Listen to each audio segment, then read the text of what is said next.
ಈ ದಿನ ವಿಶೇಷ ಎರಡಿದೆ. ಒಂದು, ನಾದಬ್ರಹ್ಮ ಡಾಕ್ಟರ್ ಹಂಸಲೇಖರವರ ಜನ್ಮದಿನ. ಪ್ರತಿ ವರ್ಷ ಜೂನ್ 23 ನಮಗೆ ಈ ದಿನ ಬಂದಾಗ ವಿಶೇಷವಾದ ಹುಟ್ಟಿದ ದಿನ. ಆದರೆ ಈ ದಿನ ಇನ್ನೊಂದು ವಿಶೇಷ ದಿನ, ತುಂಬ ಸ್ಪೆಷಲ್ ದಿನ. ಅವರ ತುಂಬ ವರ್ಷಗಳ ಕನಸು, ಬಯಕೆ, ಡ್ರೀಮ್ ಈಡೇರೋ ದಿನ. ಅದು ಓಕೆ ಚಿತ್ರ.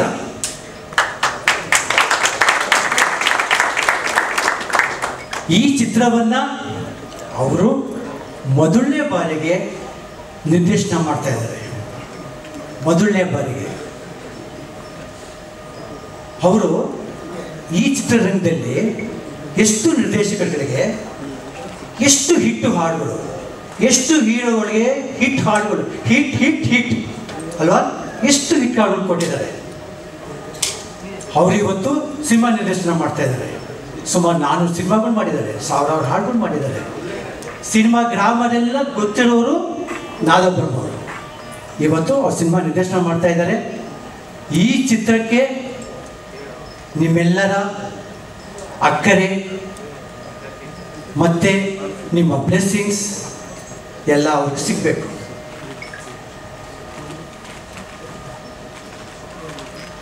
ಮತ್ತು ನನ್ನ ಎದುರುಗಡೆ ಅವರು BN ಗಂಗಾಧರ್ ಸರ್ ಕೂತಿದ್ದಾರೆ. ಅವನು ಕಂಡ್ರೆ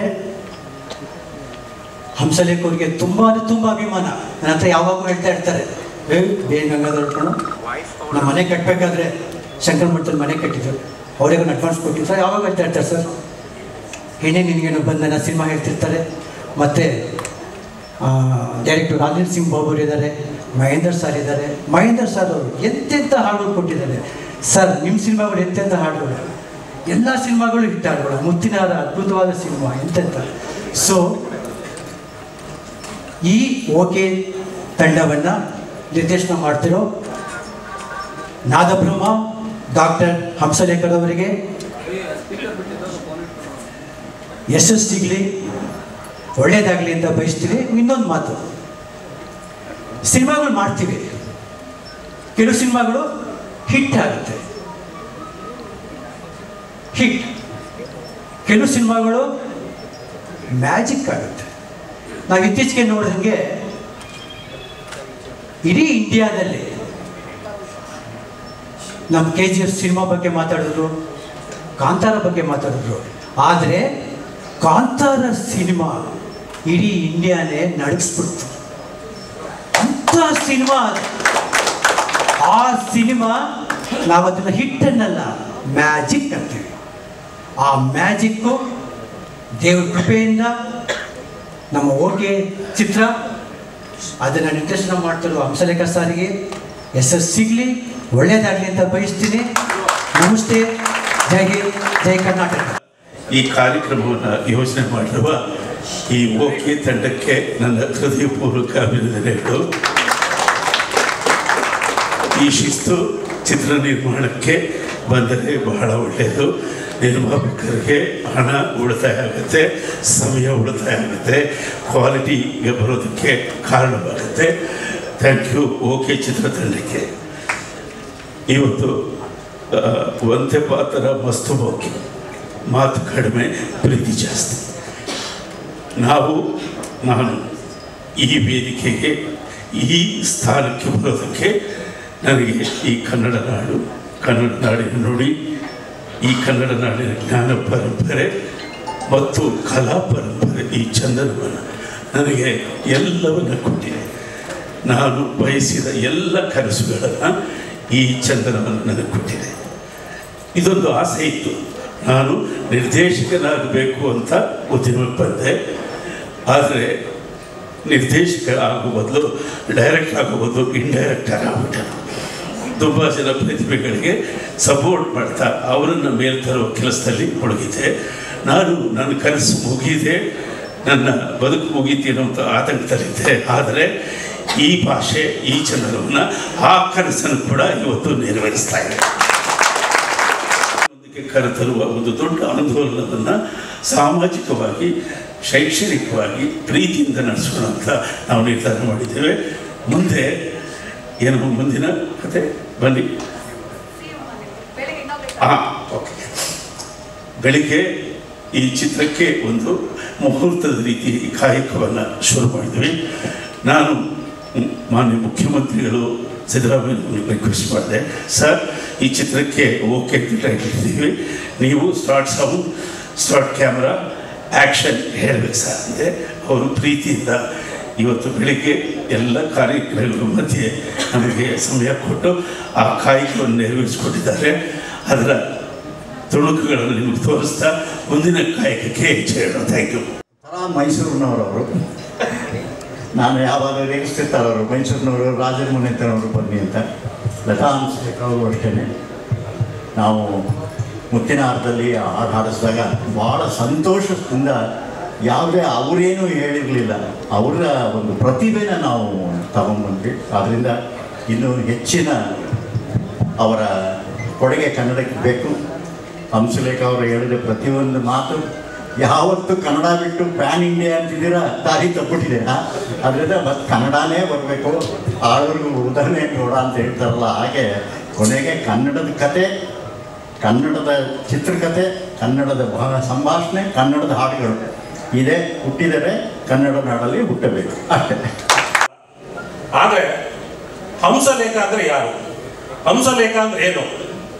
ಹಂಸಲೇಖ ಅಂದರೆ ಕನ್ನಡಕ್ಕೇನು ಅನ್ನೋದು ಬಹಳ ಮುಖ್ಯವಾದ ಪ್ರಶ್ನೆ ಆಗುತ್ತೆ.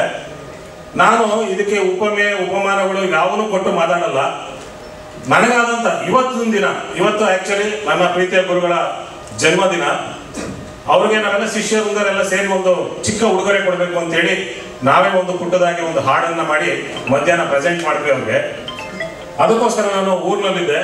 ಊರಿನಲ್ಲಿ ಬರಬೇಕಾದ್ರೆ, ನಾನು ಕಾರ್ನಲ್ಲಿ ಬರಬೇಕಾದ್ರೆ ಯೋಚನೆ ಮಾಡ್ಕೊಂಡು ಬಂದೆ, ಹಂಸಲೇಖ ಅಂದ್ರೆ ಯಾರು? ಹಂಸಲೇಖ ಅಂದ್ರೆ ಏನು?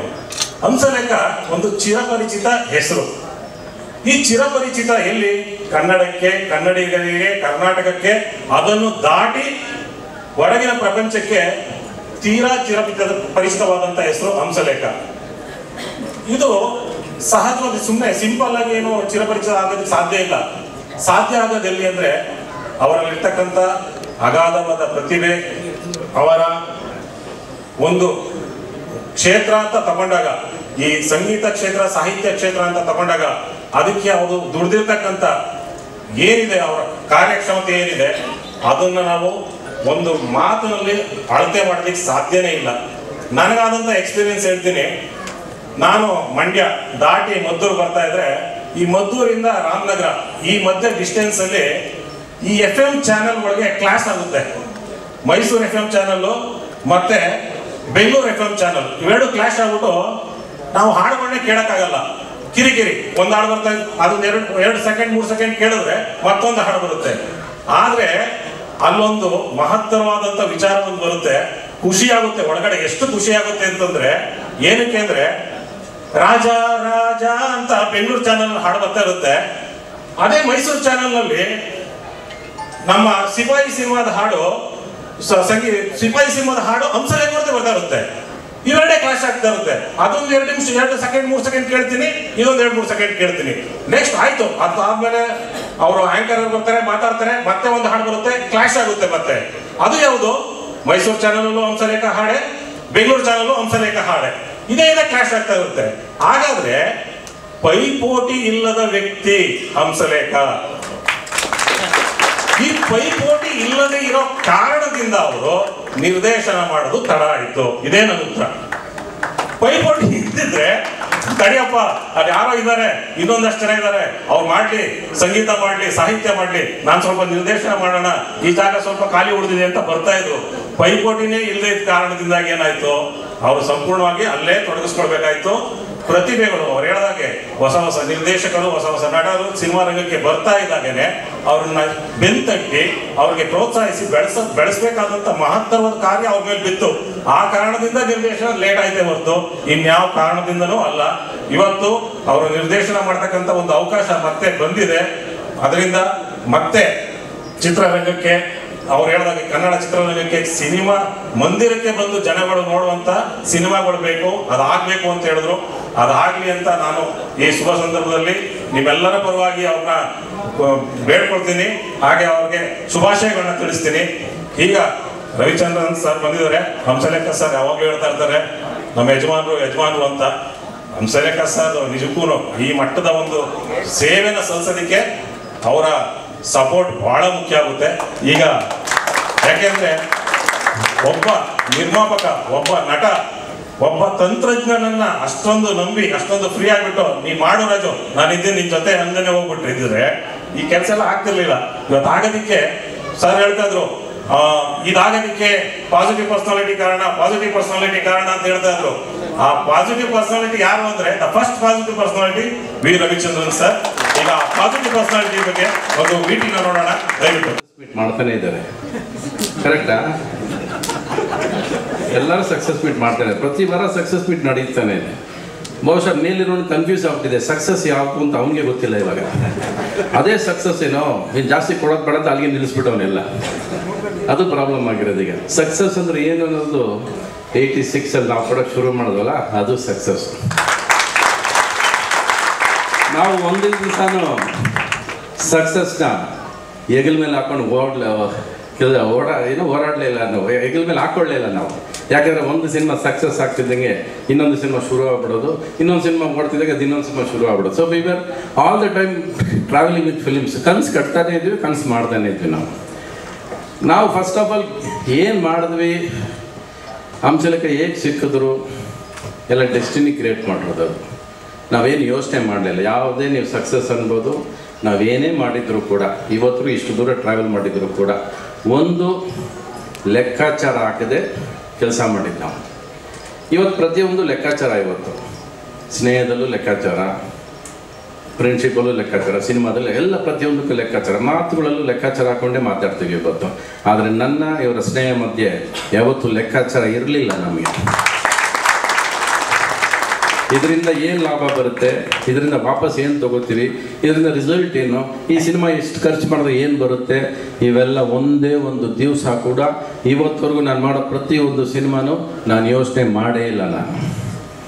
ನಾನು ಸಿನಿಮಾ ಮಾಡಬೇಕು, ಆ ಸಿನಿಮಾ ಇರಬೇಕು ಅಂದರೆ ಅದಕ್ಕೆ ಹಣ ಹಾಕ್ಕೊಂಡು ಹೋಗಿದ್ದೀನಿ, ಸಾಲ ಮಾಡ್ಕೊಂಡು ಹೋಗಿದ್ದೀನಿ, ಖರ್ಚು ಮಾಡ್ಕೊಂಡು ಹೋಗಿದ್ದೀನಿ. ಅದು ರಿಸಲ್ಟ್ ಬಂದಾಗಲೂ ಕೂಡ ನಾನು ಇವತ್ತವರೆಗೂ ಪ್ರೇಮ್ ಲೋಕ ಆಗಲಿ, ರಣಧೀರ ಆಗಲಿ, ಯಾವುದೇ ಸಿನಿಮಾ ಆಗಲಿ ಯಾರಾದರೆ ಲಾಭ ಎಷ್ಟು ಅಂದರೆ ನಾನು ಖಂಡಿತವಾಗ್ಲೂ ಗೊತ್ತಿಲ್ಲ. ನನಗೆ ಸಿನಿಮಾ ಮಾಡೋದಷ್ಟೇ ಗೊತ್ತು. ಪರದೆ ಮೇಲೆ ನಾನು ಅಂದ್ಕೊಂಡ್ರೆ ಸಿನಿಮಾ ಬಂತ ಸಾಕು, ಅಷ್ಟೇ ಖುಷಿ ಕೊಟ್ಟಿದ್ದು. ಆ ಥರ ಇವರ ಜರ್ನಿ ಶುರು ಮಾಡಿದ್ದು ಸಾಧ್ಯನೇ ಇಲ್ಲ. ಒಂದು NS ರಾವ್ ಅನ್ನೋರು ಇವ್ರನ್ನ ಕರ್ಕೊಂಬಂದು ನಮ್ಮ ಜೊತೆ ಸೇರಿಸ್ತಾರೆ, ಒಂದು ಗಿಟಾರ್ ಇಟ್ಕೊಂಬರ್ತಾರೆ, ಆ ಗಿಟಾರ್ ನನ್ನ ಕೈ ಕೊಡ್ತಾರೆ, ಆ ಗಿಟಾರ್ ತಗೊಂಡು ನಾನು ಬಾರಿಸ್ಕೊಂಡು ಹೊರಟಿರೋದು. ಅದು ಇಷ್ಟು ದಿವಸ ಜರ್ನಿ ಟ್ರಾವೆಲ್ ಆಗಿದೆ.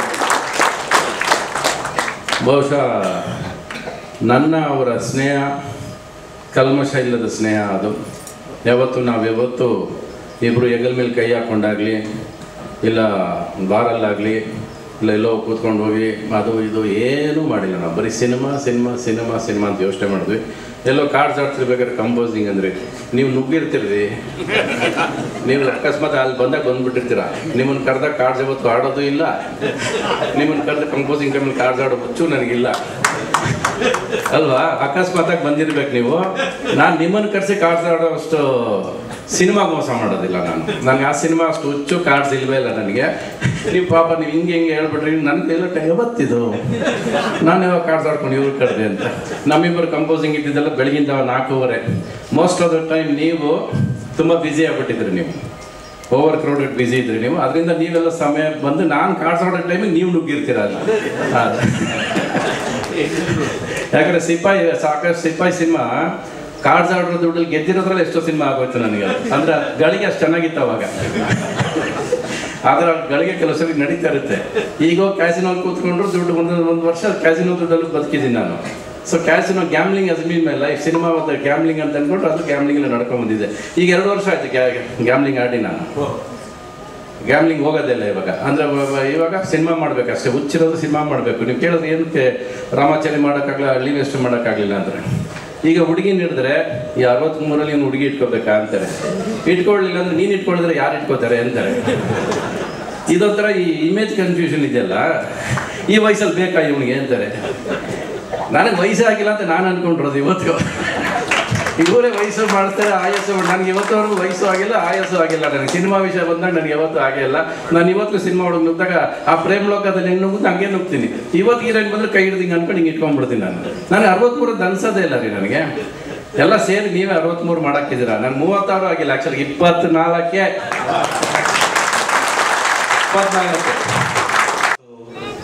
ಹಂಸಲೇಖ ಸರ್ ಅವರ 2 ಹುಟ್ಟುಹಬ್ಬ. ಒಂದು ನಾದಬ್ರಹ್ಮ ಹಂಸಲೇಖ ಅವರ ಬರ್ತ್ಡೇ ಆದರೆ, ಇನ್ನೊಂದು ನಿರ್ದೇಶಕ ಹಂಸಲೇಖ ಅವರ ಬರ್ತ್ಡೇ. ಅಷ್ಟೊತ್ತಿಂದ ಎಲ್ಲರ ಪ್ರಶ್ನೆ ಯಾಕೆ ಲೇಟ್ ಮಾಡಿದ್ರು ಅಂತ. ಯಾಕೆ ಅವರು ಫ್ರೀ ಇರಲಿಲ್ಲ, ಹಾಗಾಗಿ ನಿರ್ದೇಶನ ಮಾಡೋದು ಲೇಟ್ ಆಯಿತು. ಈ ನಮ್ಮಂಥ ನಿರ್ದೇಶಕರ ಜೊತೆ ಅವರು ನಿರ್ದೇಶಕರಾಗಿ ಕೆಲಸ ಮಾಡಿದ್ದಾರೆ, ಬರೀ ಕಂಪೋಸರ್ ಆಗಿ ಕೆಲಸ ಮಾಡಿಲ್ಲ. ನಿರ್ದೇಶಕರಾಗಿ ಸ್ಕ್ರಿಪ್ಟ್ ವಿಚಾರದಲ್ಲಿ ಎಲ್ಲದರಲ್ಲೂ ಕೂಡ ನಾವು ಸಪೋರ್ಟಿವ್ ಆಗಿ ಕೆಲಸ ಮಾಡಿದ್ದಾರೆ. ಹಾಗಾಗಿ ಇವತ್ತು ಭಾಳ ಇತ್ತೀಚಿನ ದಿನಗಳಲ್ಲಿ ಸಿನಿಮಾ ಫಂಕ್ಷನ್ಗೆ ಯಾರು ಬರೋದೇ ಇಲ್ಲ, ಮೀಡಿಯಾ ಬರಲ್ಲ, ಇಂಡಸ್ಟ್ರಿಯವರು ಯಾರು ಒಟ್ಟಿಗೆ ಸೇರಲ್ಲ ಅನ್ನೋದೇ ಕೇಳ್ತಿತ್ತು. ಇವತ್ತು ನೋಡೋದು ಇಷ್ಟೊಂದು ಕ್ಯಾಮ್ರಾ ಎಲ್ಲಿತ್ತು, ಇಷ್ಟೊಂದು ಸಿನಿಮಾ ಮಂದಿ ಹೇಗೆ ಬಂದರು ಅಂದರೆ ಅದು ಹಂಸಲೇಖ ಅವ್ರ ಮೇಲಿರೋ ಪ್ರೀತಿ ಮತ್ತು ಅವರ ಶಕ್ತಿ ಇಲ್ಲಿಗೆ ಎಲ್ಲರನ್ನು ಕರೆದಿದೆ. ನನಗೂ ಒಂದು ಡೌಟ್ ಇತ್ತು ಸರ್, ಇದು ಏನು ಸರ್ ನಮ್ಮ ಹಂಸಲೇಖ ಸರ್ ಓಕೆ ಅಂತ ಇಟ್ಬಿಟ್ಟಿದ್ದಾರೆ ಅಂತ. ಈಗಲೂ ಯಾರೋ ಕೇಳಿದ್ರು, ಏನು ಸರ್ ಅದು ಓಕೆ ಅಂದರೆ. ನನಗೆ ಗೊತ್ತಿಲ್ಲ, ಹೇಳ್ದೆ ಇಲ್ಲ ಅದರಿಂದ ಏನೋ ಇಟ್ಟಿರ್ತಾರೆ ಅವರು. ಸದ್ಯಕ್ಕೆ ನಾನು ಅರ್ಥೈಸ್ಕೋಬೋದು ಅದನ್ನು ಒಳ್ಳೆ ಕಾಲ ಅಂತ. ಇವತ್ತಿನ ಒಂದು ಒಳ್ಳೆ ಕಾಲ ಸಿನಿಮಾಕ್ಕೆ ಶುರು ಆಯಿತು ಅಂತ ನಾನು ಅಂದ್ಕೊಂಡೆ. ಓಕೆ ಅಂದರೆ ಒಳ್ಳೆ ಕಾಲ. ಹಾಗಾಗಿ ಒಳ್ಳೆ ಕಾಲ ಶುರುವಾಗಿ ಚಿತ್ರತಂಡಕ್ಕೆ, ಹಂಸಲೇಖ ಸರ್ಗೆ ಎಲ್ರಿಗೂ ಕೂಡ ಒಳ್ಳೆಯದಾಗಲಿ. ಇಲ್ಲಿಂದ ಅವರ ಇನ್ನೊಂದು ವೃತ್ತಿ ಪ್ರಾರಂಭ ಆಗ್ತಿದೆ. ಇದರಲ್ಲೂ ಕೂಡ ಈ ನಾದಬ್ರಹ್ಮ ಅಂತ ಏನಿದೆ ಅದಕ್ಕೂ ಮೀರಿದ ಒಂದು ಬಿರುದನ್ನು ನೀವು ಚಿತ್ರಬ್ರಹ್ಮ ಅಂತ ತಗೊಳ್ಳೋ ಅಂಥ ದಿನಗಳು ಬರಲಿ ಅಂತೇಳಿ ಸಂದರ್ಭದಲ್ಲಿ ಹೇಳ್ತಾ, ಈಗ ಹಂಸಲೇಖ ಅವರ ಬರ್ತ್ಡೇ ಆಚರಿಸುವಂಥ ಸಂದರ್ಭ. ಎಲ್ಲರೂ ಕೂಡ ಬಂದು ಮೈಸೂರು ಪಾಕ್ ಅಲ್ಲ ಸರ್, ಮೈಸೂರು ಪಾಕ್ ತಿಂದು ಬಾಯಿನ ಸಿಹಿ ಮಾಡಿಕೊಂಡು ಅವರ ವೃತ್ತಿ ಜೀವನ ಸಿಹಿಯಾಗಿರಲಿ ಅಂತ ಹಾರೈಸೋಣ. ದಯಮಾಡಿ ಎಲ್ಲರೂ ಬರಬೇಕು ಅಂತ ನಮಗೆ ಕೇಳಬೇಕು ಅಂತ ನಾನು ಈ ಮೂಲಕ ಕೇಳ್ಕೊತೀನಿ. ನಾವು ಈ ಚಿತ್ರ ನಿರ್ಮಾಣದ ಜೊತೆಯಲ್ಲಿ ಒಂದು ಆಂದೋಲನವನ್ನು ಕೂಡ ಕೈಗೊಂಡಿದ್ದೇವೆ. ಅದೇನು ಅಂದರೆ, ನಮ್ಮ ಕನ್ನಡತನದ ಸ್ವಂತಿಕೆ ಇರುವ ಚಿತ್ರಗಳನ್ನು ನಿರ್ಮಾಣ ಮಾಡುವ ಕಡೆ ಎಲ್ಲರನ್ನ ಗಮನ ಸೆಳೆಯೋದು. ಆ ಮುಖಾಂತರ ಚಿತ್ರಮಂದಿರಗಳಿಗೆ ಪ್ರೇಕ್ಷಕರನ್ನು ಮತ್ತೆ ಬರುವಂತೆ ಮಾಡೋದಕ್ಕೆ ನಾವು ಒಂದು ಜನಾಂದೋಲನವನ್ನು ಮಾಡಬೇಕು ಅಂತ ನಾವು ಯೋಚನೆ ಮಾಡಿದ್ದೀವಿ. ಆ ದಿಕ್ಕಿನಲ್ಲಿ ಹಲವಾರು ಕಾರ್ಯಕ್ರಮಗಳನ್ನು ನಾವು ಯೋಚನೆ ಮಾಡಿಕೊಂಡಿದ್ದೀವಿ. ಅದರ ಆಧಾರದ ಮೇಲೆ ನಾವು ಈ ಚಿತ್ರದ ಕಥೆಗೆ ನಮ್ಮ ಕನ್ನಡದ ಹೆಸರಾಂತ ಕಥೆಗಾರ ಶ್ರೀ ಅದೀಬ್ ಅಖ್ತರ್ ಅವರನ್ನು ಈ ವೇದಿಕೆಗೆ ಸ್ವಾಗತಿಸಿದ್ದೇನೆ. ಅದೀಬ್ ಅಖ್ತರ್ ಅವರು ಕನ್ನಡದ ಪ್ರಮುಖ ಲೇಖಕರಲ್ಲೊಬ್ಬರು. ಅವರ ಪಂಜರ ಅನ್ನುವ ಕಥಾ ಸಂಕಲನ ಬಹಳ ಪ್ರಖ್ಯಾತವಾಗಿ ಜನಪ್ರಿಯವಾಗಿದೆ. ಸುಮಾರು 5-6 ವರ್ಷಗಳ ಹಿಂದೆ ಪ್ರಜಾವಾಣಿಯಲ್ಲಿ ಇವರ ಪಂಜರ ಅನ್ನುವ ಕಥೆ ಪ್ರಕಟವಾಗಿತ್ತು. ನಾನು ಇದನ್ನು ಓದಿ ಇವರು ಫೋನ್ ಹಾಯಿಸಿ ಕರೆಸಿ ಆ ಪತ್ರಿಕೆಯ ಶೀಟನ್ನು ನಾವು ಏನು ಬೇಕು ಆ ಪತ್ರಿಕೆಯನ್ನು ನಾವು ಲ್ಯಾಮಿನೇಟ್ ಮಾಡಿಸಿ ಅದರಲ್ಲಿ ಅವರು ಸೈನ್ ಮಾಡಿಸಿ ಅವರು ಒಂದು ಮುಂಗಡ ಕೊಟ್ಟು ನಾವು ಈ ಕಥೆಯನ್ನು ತೆಗೆದುಕೊಂಡಿದ್ದೀವಿ. ಅದು ಈಗ ಚಿತ್ರವಾಗೋದಕ್ಕೆ ಇಷ್ಟು ವರ್ಷ ತಗೊಂಡಿದೆ. ಸೊ ಇವತ್ತಿನ ಪತ್ರಿಕಾಗೋಷ್ಠಿಯಲ್ಲಿ ನಮಗೆ ಪ್ರಮುಖವಾಗಿ ಅವರನ್ನು ನೀವು ಪರಿಚಯ ಮಾಡಿಕೊಡ್ಬೇಕು. ಶ್ರೀ ಅದೀಪ್ ಅಖ್ತರ್ ಇದ್ದಾರೆ. ಛಾಯಾಗ್ರಹಣಕ್ಕೆ ನಾನು ನನ್ನ ಪ್ರೀತಿಯ ಮಿತ್ರ ಸತ್ಯ ಹೆಗ್ಡೆ ಒಂದೇ ಫೋನಲ್ಲಿ ಕೇಳಿದೆ. ಅವರು ಪ್ರೀತಿಯಿಂದ ಬಂದು ನನಗೆ ಈ ಕೆಲಸ ಮಾಡಿಕೊಡೋದಕ್ಕೆ ಒಪ್ಕೊಂಡಿದ್ದಾರೆ. ನಾವು ಮೊನ್ನೆ ಹೇಳಿದ್ವಿ, ಇವತ್ತು ಶೂಟಿಂಗ್ ಮಾಡಿದ್ದೀವಿ ಅಂತ. ದೈತ್ಯ ಪ್ರತಿಭೆಯ ಸತ್ಯ ಹೆಗ್ಡೆ ನಮ್ಮ ಜೊತೆಲಿದ್ದಾರೆ. ಅವರನ್ನು ಸ್ವಾಗತಿಸ್ತೀನಿ. ಈ ಚಿತ್ರಕ್ಕೆ ತಾರಾಗಣದ ಕುರಿತು ನಾವು ಯಾವುದೇ ಮಾಹಿತಿಯನ್ನು ಯಾರಿಗೂ ಕೊಟ್ಟಿಲ್ಲ. ನಾವು ಅದೊಂದು ಸರ್ಪ್ರೈಸಿಂಗ್ ಫ್ಯಾಕ್ಟರ್ ಆಗಿ ಮುಂದೆ ಒಂದೊಂದಾಗಿ ಡಿಸ್ಕ್ಲೋಸ್ ಮಾಡಬೇಕು ಅಂತ ಅಂದ್ಕೊಂಡಿದ್ದೀವಿ. ಈ ಚಿತ್ರದಲ್ಲಿ ಒಂದು ಖ್ಯಾತಿವೆತ್ತ ತಾರಾಗಣದ ದೊಡ್ಡ ಪಟ್ಟಿ ಇರುತ್ತೆ. ಅದನ್ನು ಸರ್ಪ್ರೈಸಿಂಗ್ ಆಗಿ ಮುಂದೆ ಒಂದೊಂದಾಗಿ ರಿಲೀಸ್ ಮಾಡ್ತೀವಿ. ಇವತ್ತಿಗೆ ನಮ್ಮ ಜೊತೆಯಲ್ಲಿ ಒಬ್ಬ ರಂಗನಟ ಶ್ರೀ ಕಿಶೋರ್ ನಮ್ಮ ಜೊತೆಲಿ ಕೂತಿದ್ದಾರೆ. ಅವರು ಕೂಡ ಈ ಚಿತ್ರದಲ್ಲಿ ಒಂದು ಭಾಗವಾಗಿದ್ದಾರೆ. ಇದುವರೆಗೂ ಕಿಶೋರ್ ಅವರ ಅಭಿನಯದ ಎಲ್ಲ ವೈಖರಿಗಳನ್ನು ನೋಡಿದ್ದೀವಿ. ಈ ಚಿತ್ರದಲ್ಲಿ ಅವರ ಅಭಿನಯದ ವೈಖರಿ ಬಹಳ ವಿಶಿಷ್ಟವಾಗಿರುತ್ತೆ. ಅದು ನಾನು ಕನಸು ಕಂಡಂಥ ಒಂದು ವಿಶಿಷ್ಟ ಪಾತ್ರ. ಆ ಪಾತ್ರದ ನಿರ್ವಹಣೆಯನ್ನು ಶ್ರೀ ಕಿಶೋರ್ ಅವರು ಮಾಡ್ತಿದ್ದಾರೆ. ಇನ್ನು ಬಹಳಷ್ಟು ದೊಡ್ಡ ದೊಡ್ಡ ನಟರುಗಳು ಇದರಲ್ಲಿ ಭಾಗಿಯಾಗ್ತಾರೆ. ಅದನ್ನು ಮುಂದೆ ತಿಳಿಸ್ತೀನಿ. ಮತ್ತು ನಮ್ಮ ಈ ಚಿತ್ರಕ್ಕೆ ನಿರ್ಮಾಣಕ್ಕೆ ಆಕಾಂಕ್ಷಾ ಪ್ರೊಡಕ್ಷನ್ಸ್ ಅದರ ನಿರ್ಮಾಪಕರು ಶ್ರೀ ನಾಗರಾಜ್ ಬಸ್ತಾರ್ ಅವರಿಗೆ ಇದು ವಸ್ತು. ಅವರಿಗೆ ನಾನು ತುಂಬ ಭರವಸೆಯಿಂದ ಇದಕ್ಕೆ ಬಂಡವಾಳ ಕೊಡೋದಕ್ಕೆ ನಾನು ವಿನಂತಿಸ್ಕೊಂಡಿದ್ದೀನಿ.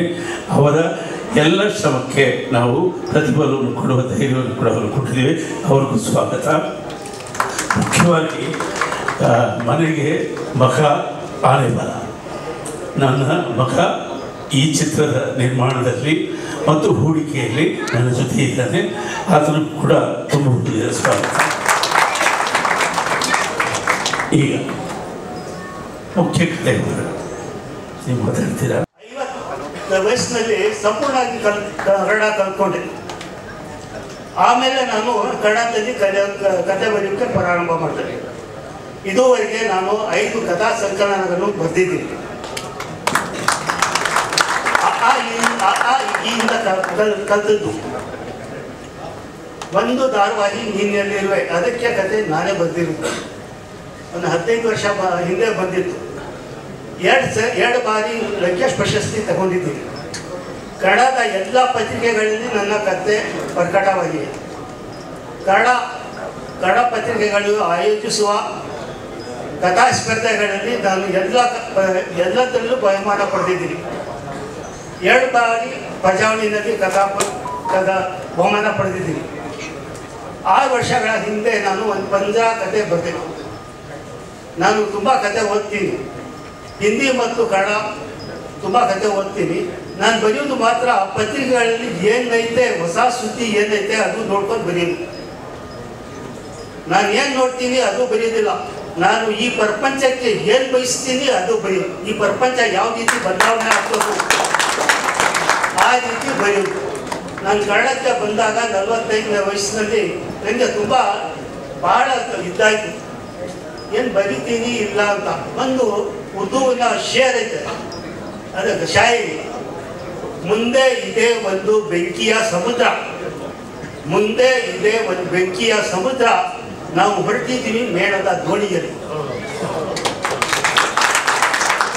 ನೋಡಿದೆ ಬಂದು ಇಲ್ಲಿ ಏನಾಯ್ತು ಅಂತ ಹೇಳಿದ್ರೆ ಕನ್ನಡಿಗರು ನನಗೆ ತಪ್ಪಿಬಿಟ್ರು. ಮತ್ತೆ ನಾನು ಉರ್ದು ಕತೆ ಬರೆಯಲು ಹೋಗಿಲ್ಲ. ಕನ್ನಡ ನನ್ನ ಮನಸ್ಸಿನಲ್ಲಿ ಎಷ್ಟೈತೆ ಅಂತ ಹೇಳಿದ್ರೆ ನಾನು ಹೇಳುವುದಿಲ್ಲ. ಅಷ್ಟು ಪ್ರೀತಿ ಐತೆ ಕನ್ನಡದ ಬಗ್ಗೆ ನನಗೆ, ಅಷ್ಟು ಪ್ರೀತಿ. ನಾವು ಎತ್ತು ಕೂಡಲೇ ಕನ್ನಡನೇ ನೋಡೋದು. ಪ್ರಜಾವಣಿ ಪೇಪರ್ ಬರುತ್ತೆ, ನೋಡೋದು ಕನ್ನಡ. ಏನೋ ಒಂದು ಸಮಾಧಾನ. ನಮ್ಮ ಮನೆಯಲ್ಲಿ ಮಾತಾಡೋದೆಲ್ಲ ಉರ್ದುನ ಮಾತಾಡ್ತಾರೆ. ನಮ್ಮ ಮಾತೃಭಾಷೆ ಉರ್ದು. ಈಗ ನಮ್ಮ ಮಗ ಬಂದಿದ್ನಲ್ಲ, ಅವನು ಕನ್ನಡದಲ್ಲಿ 100ಕ್ಕೆ 100 ನಂಬರ್ ತಗೋತಾರೆ. ಈ ರೀತಿ ನಾವು ಅಚ್ಚ ಕನ್ನಡಿಗರು ನಾನು ಬುದ್ಧ ನನಗೆ ಟೀಚರ್ ಅಂತ ನಂಬ್ಕೊಂಡಿರು तब उन्होंने इसका बहुत बड़ा ऑफर है, इसे मत ठुकराइए, आप जाकर उसे वो क्या कर दीजिए कहता है। वो क्या ನಾನು ಇಲ್ಲಿ ಬಂದೆ ಅವರು ಯಾರು ನನಗೆ ಇನ್ನೊಬ್ರು ಕನ್ನಡ ಪ್ರೇಮಿ ನನಗೆ ಅವರು ಹಾರ್ಟ್ ಅಟ್ಯಾಕ್ ಆಗಿ ಸತ್ತೋದ್ರು, ಅವರ ಆಫೀಸ್ಗೆ ಕರ್ಕೊಂಡು ಹೋಗಿದ್ರು. ಇವ್ರು ತುಂಬ ಏನೋ ಅಲ್ಲಿ ಪ್ರೀತಿಯಿಂದ ತುಂಬ ಮಾತಾಡಿ ಅವ್ರ ಪಕ್ಕದಲ್ಲಿ ಕೂತ್ಕೊಂಡು ಇಲ್ಲಿ ಇಷ್ಟು ಮಹಾನ್ ವ್ಯಕ್ತಿ ಪಕ್ಕ ನಾನು ಕೂತ್ಕೊತಾ ಇದ್ದೀನಿಲ್ಲ, ಅದೇ ಒಂದು ಸಂತೋಷ. ಅವರು ಹುಟ್ಟಿದರೆ ಕನ್ನಡದ ನಾಡಲ್ಲಿ ಹುಟ್ಟಬೇಕು ಅಂತ ಬರ್ದಿರೋದು, ಅಂಥ ವ್ಯಕ್ತಿ ಪಕ್ಕ ನಾನು ಕೂತ್ಕೊತಾ ಇದ್ದೀನಿಲ್ಲ ಅಂತ ಹೇಳಿ ನಾನು ದಿವಸ ನೀವೇನು ಹೇಳ್ತೀರಾ ಅದಕ್ಕೆ ಓಕೆ ಅಂತ ಹೇಳ್ಬಿಟ್ಟು ನೀವೇನು ಹೇಳ್ತೀರಾ ನಾನೇನು ಅಡ್ಡ ಮಾತಾಡೋದಿಲ್ಲ ಓಕೆ ಅಂತ ಹೇಳಿದೆ. ಇದು ಏನೋ ಅವ್ರಿಗೆ ಒಳ್ಳೇದಾಗಲಿ, ಇವ್ರಿಗೆ ನಾನು ಏನಾದ್ರು ಕಾರ್ಯ ಮಾಡಬೇಕಾದ್ರೆ 20ನೇ ತಾರೀಕಿಗೆ ಮಾಡೋದು, ಏನಾದ್ರು ಅದು ಏನೋ 20ನೇ ತಾರೀಕು ನನಗೆ ತುಂಬ ಸಂತೋಷ. ಆವತ್ತು ಇವರ ಮೊಬೈಲ್ ಮೆಸೇಜ್ ಬಂದಾಗ 20ನೇ ತಾರೀಕು ನಾನು ಶುಕ್ರವಾರ ನಮಾಜಿಂದ ಬಂದಾಗ ಇವರ ಮೆಸೇಜ್ ಬಂದಿತ್ತು. ಆವಾಗ ನಾನು ನೋಡ್ಬಿಟ್ಟು 20ನೇ ತಾರೀಕು ಶುಕ್ರವಾರ ನಮ್ಮ ವಿಶೇಷ ಪ್ರಾರ್ಥನೆ ಇದೆಯಲ್ಲ ಅದು ಮಾಡ್ಕೊಂಡು ಬಂದಿರೋದು, ಏನೋ ಇದು ಒಳ್ಳೇದಾಗುತ್ತೆ ಅಂತ ಹೇಳ್ಬಿಟ್ಟು ಸರ್ ನಾನು ನಿಮ್ಮ ಇದಕ್ಕೆ ಕಾರ್ಯಕ್ರಮಕ್ಕೆ ನಾನು ಬರ್ತಾ ಇದ್ದೀನಿ, ಇದು ಕತೆ ಯಾವುದು ಅಂತ ಕೇಳಿದೆ. ನಾನು ನೇರವಾಗಿ ನಿಮ್ಮದೇ ಕತೆ ಬಂಜಾರ ನಾವು ಓಕೆ ಅಂತ ಮಾಡ್ತಾ ಇದ್ದೀವಿ ಅಂತ ಹೇಳಿದ್ವಿ. ಆ ಕತೆಗೆ ಬಂಜಾರ ನನಗೂ ಈಗಲೂ ಇಷ್ಟ ಇಲ್ಲ. ನಾನು ಆ ಕತೆ ಹಿಂದಿನಲ್ಲಿ ಬರಿತಾ ಇದ್ದೀನಿ, ನಾನು 3 ಭಾಷೆನಲ್ಲಿ ಬರಿತೀನಿ, ಉರ್ದುನಲ್ಲಿ ಈಗ ಬರೆಯೋಕ್ಕೆ ಇಲ್ಲ ನಾನು ಬರೀತಾ ಇಲ್ಲ. ಯಾಕಂತ ಹೇಳಿದ್ರೆ ಜಾಸ್ತಿ ಜನ ಓದೋದಿಲ್ಲ ಈಗ ಕನ್ನಡ, ಉರ್ದು ಓದ್ತಾ ಇಲ್ಲ. ಕನ್ನಡ ತುಂಬ ಓದ್ತಾರೆ, ಹಿಂದಿನೂ ಚೆನ್ನಾಗಿ ಓದ್ತಾರೆ. ನಾನು ಹಿಂದಿನಲ್ಲಿ ಆ ಕತೆ ಬರಿತಾ ಇದ್ದೀನಿ. ಅದಕ್ಕೆ ಇಲ್ಲ ಅದು ಪಿಂಜರ ಆಗುತ್ತೆ ಹಿಂದಿನಲ್ಲಿ, ಅದು ಪಿಂಜರ ಆಗಿಲ್ಲ, ಬೇರೆ ಹೆಸರು ಇಡ್ತೀನಿ. ಒಟ್ಟಾರೆ ನಮ್ಮ ಸರ್ಗೆ ನಾನು ಏನೋ ಇಷ್ಟು ಒಂದು ಈ ವೇದಿಕೆಯಲ್ಲಿ ನಾನು ಬಂದು ನಿಂತ್ಕೋಬೇಕಾದ್ರೆ ನನಗೆ ಕನ್ನಡ ತಗೊಂಡ್ಬಂದು ನಿಲ್ಲಿಸಿರೋದು ಇಲ್ಲಿ ನಿಲ್ಲಿಸಿರೋದು ನಾನೆಲ್ಲ ಬಂದು ನಿಂತಿರೋದು ಇಲ್ಲಿ ಕನ್ನಡ ನನಗೆ ತಗೊಂಡ್ಬಂದು ನಿಲ್ಲಿಸಿರೋದು ಒಳ್ಳೇದಾಗುತ್ತೆ ಅಂತ ನಾನು ಯೋಚನೆ ಮಾಡ್ತಾ ಇದ್ದೀನಿ. ಹೆಣ್ಣು ಭ್ರೂಣ ಹತ್ಯೆ ಇದು 2 ಸಾಂವಿಧಾನಿಕವಾಗಿ ನಿಷೇಧವಾಗಿದೆ. ಭ್ರೂಣ ಪತ್ತೆ ಆಗಬಾರದು ಮತ್ತು ಹೆಣ್ಣು ಭ್ರೂಣ ಹತ್ಯೆ ನಡೀಬಾರದು ಅನ್ನೋದು ಸಂವಿಧಾನ ನಿಷೇಧ ಮಾಡಿದೆ.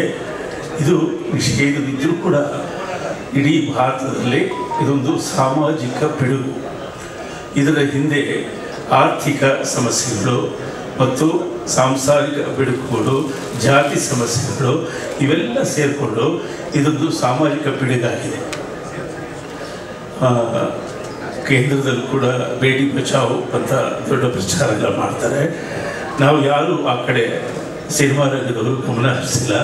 ನನಗೆ ಮುಖ್ಯವಾಗಿ ಆ ಸಮಸ್ಯೆಯನ್ನು ಸ್ವಲ್ಪ ಜಾಗೃತಿಯತ್ತ ಕೊಂಡೊಯ್ದು ನಾವು ಈ ವೈದ್ಯಕೀಯ ವಲಯಕ್ಕೆ ಒಂದು ಎಚ್ಚರಿಕೆಯನ್ನು ಕೊಡಬೇಕು ಅನ್ನುವ ಆಶಯದಲ್ಲಿ ಈ ಕಥೆಯನ್ನು ತಿಳಿದುಕೊಂಡಿದ್ದೇನೆ. ಇದನ್ನು ನೆರೇಟ್ ಮಾಡುವ ಪದ್ಧತಿ ಬಹಳ ಹೊಸದಾಗಿರುತ್ತೆ. ಅದರಲ್ಲಿ ಬಹಳಷ್ಟು ಜನ ಪಾತ್ರಗಳು ಮತ್ತು ಸರ್ಪ್ರೈಸಿಂಗ್ ಸಾರ್ಕ್ಯಾಸ್ಟಿಂಗು ಮತ್ತು ಸ್ಟ್ರಾಂಗ್ ಆಗಿ ಮ್ಯೂಸಿಕ್ ಈ ಸಿನಿಮಾದಲ್ಲಿ ನಾನು ಅಳವಡಿಸ್ತೀನಿ. I don't want to disappoint with music ಜನಗಳನ್ನ ಕರ್ಕೊಂಡು ಬರಬೇಕು, ಕಂಟೆಂಟು ಜನಗಳನ್ನು ಕೂರಿಸ್ಬೇಕು ಅನ್ನೋದು ನಮ್ಮ ಉದ್ದೇಶ. ಹಾಗಾಗಿ ಮುಂದಿನ ದಿನಗಳಲ್ಲಿ ಇದರ ಎಲ್ಲ ವಿವರಗಳನ್ನು ಸರ್ಪ್ರೈಸ್ಗಳೊಂದಿಗೆ ನಾನು ರಿಲೀಸ್ ಮಾಡ್ತೀನಿ. ಏನೋ ಪ್ರಶ್ನೆಗಳಿದ್ರೆ ಕೇಳಿ.